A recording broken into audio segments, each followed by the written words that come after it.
శ్రీరామాయ నమః. అయోధ్యలోని రామ మందిరం ఏ విధంగా ఉంటుందో వాల్మీకి మహర్షి మనకి చక్కగా వివరించి చూపించాడు అయోధ్యాకాండలో. సుమంత్రుడు రామ మందిరంలోకి ప్రవేశించేటప్పుడు ఈ రామ మందిరం ఎంత దివ్య ప్రభలతో వెలిగిపోతూ ఉన్నదో వాల్మీకి మహర్షి మనకు కనులకు కట్టినట్లుగా వివరించి చూపిస్తూ ఉన్నాడు. చూడండి.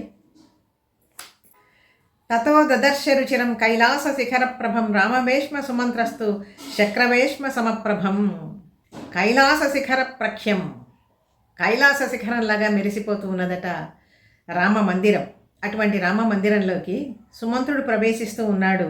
ఎలా ఉన్నవి అక్కడ ద్వారాలు తోరణాలు అంటే, మహాకవాట విహితం వితర్ది శతశోభితం కంచన ప్రతిమైకాగ్రం మణివిద్రుమ తోరణం. మహాకవాట విహితం, చాలా పెద్ద పెద్ద గొప్ప గొప్ప ద్వారాలు అమర్చబడి ఉన్నాయట.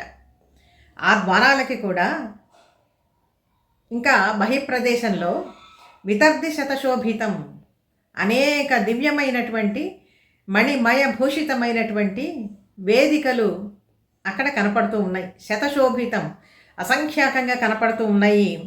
కాంచన ప్రతిమైకాగ్రం మణివిద్రుమ తోరణం. కాంచన ప్రతిమలు అంటే బంగారు ప్రతిమలు అక్కడ అమర్చబడి ఉన్నాయి. మణి విద్రుమ తోరణం, మంచి జాతి మణులతో చేయబడినటువంటి, విద్రుమములు అంటే పగడములు, పగడములతో చేయబడినటువంటి తోరణాలన్నీ కూడా ఆ మహాద్వారాలకి కట్టారట. శారదాభ్రఘన ప్రఖ్యం దీప్తం మేరు గుహోపమం. శారదాభ్రఘన ప్రఖ్యం దీప్తం ఏ విధంగా ఉన్నది? శరత్కాలంలో తెల్లగా ధవళ కాంతులతో ప్రకాశిస్తూ ఉండేటువంటి మేఘం ఏ విధంగా ఉంటుందో ఆ విధంగా రామ మందిరం ప్రకాశిస్తూ ఉన్నది. అంతేకాదు మేరు గుహోపమం, దివ్యమైనటువంటి మేరు పర్వతం యొక్క గుహలాగా ఉన్నదట. అసలు మేరు పర్వతమే బంగారు పర్వతము అని చెప్పి చెప్తారు. దానిలో ఉండేటువంటి గుహలు కూడా అదే విధంగా ఉంటాయి. మణిమయ రత్న కాంతులతో, సువర్ణమయమైనటువంటి కాంతులతో ప్రకాశిస్తూ ఉంటాయి.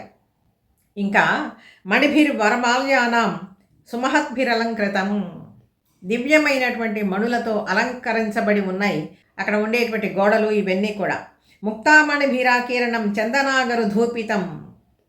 ముక్తామణులు అంటే ముత్యాల మణులు, ముత్యాల మణులన్నీ కూడా అలంకృతమై ఉన్నాయి.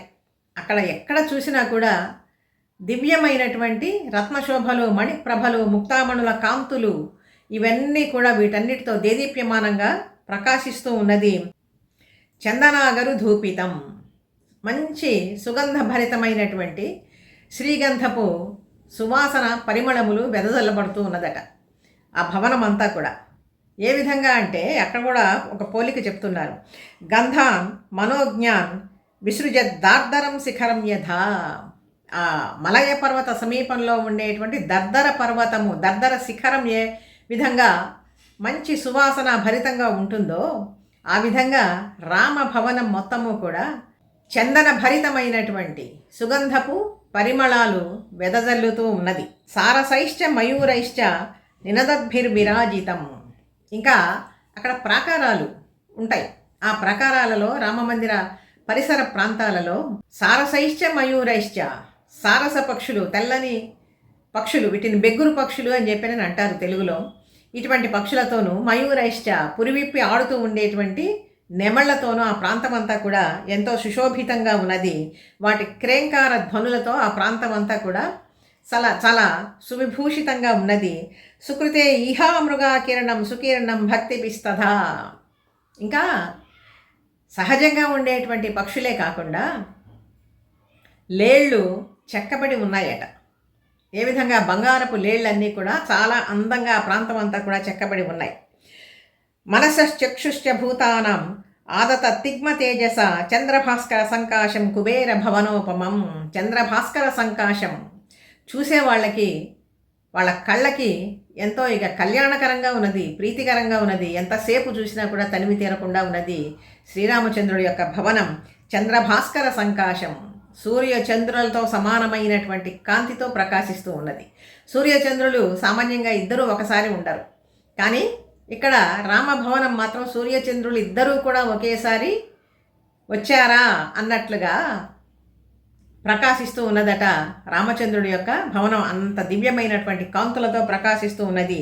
కుబేర భవనోపమం, సాక్షాత్తు నవనిధులకు కూడా అధిపతి అయినటువంటి కుబేరుడి భవనం ఏ విధంగా ఉంటుందో ఆ విధంగా ఉన్నదట. ఇంతేకాదు, మహేంద్రధామ ప్రతిమం నానాపక్షి సమాకులం.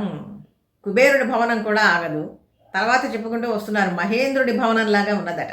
సాక్షాత్తు మహేంద్రుడు, దేవేంద్రుడు, ఆ దేవేంద్రుడి భవనం ఏ విధంగా విరాజిల్లుతూ ఉంటుందో, ఎంత శోభస్కరంగా ఉంటుందో, ఎంత కాంతిమంతంగా ఉంటుందో, ఎంత దేదీప్యమానంగా ఉంటుందో, ఎన్ని మణిమయ రత్న విభూషిత కాంతులన్నీ కూడా అక్కడ ప్రకాశిస్తూ ఉంటాయో ఆ విధంగా రామ మందిరం ప్రకాశిస్తూ ఉన్నది. నానా పక్షి సమాకులం, అనేక దివ్యమైనటువంటి పక్షి జాతులన్నీ కూడా అక్కడ స్వేచ్ఛగా సంచరిస్తూ ఉన్నాయి. మేరు పర్వతంలో ఒక శిఖరంలాగా ఉన్నదట. అంటే ఇంకా ఎంత ఎత్తుగా ఉన్నది, ఎంత స్వచ్ఛంగా ఉన్నది, ఎంత మణిమయ భూషితంగా ఉన్నది, ఎంత దివ్యమైన మణిమయ కాంతులతో రత్నకాంతులతో ప్రకాశిస్తూ ఉన్నది ఆ రామచంద్రుడి యొక్క భవనము. అటువంటి భవనంలోకి ఈ సుమంతుడు ప్రవేశిస్తూ ఉన్నాడు. ఇది వాల్మీకి రామాయణంలో అయోధ్యాకాండలో ఉండేటువంటి రామ భవన వర్ణన, రామ మందిర వర్ణన. వీడియో నచ్చితే లైక్ చేయండి, షేర్ చేయండి, సబ్స్క్రైబ్ చేయండి. మీ అభిప్రాయాన్ని కామెంట్ రూపంలో తెలియజేయండి.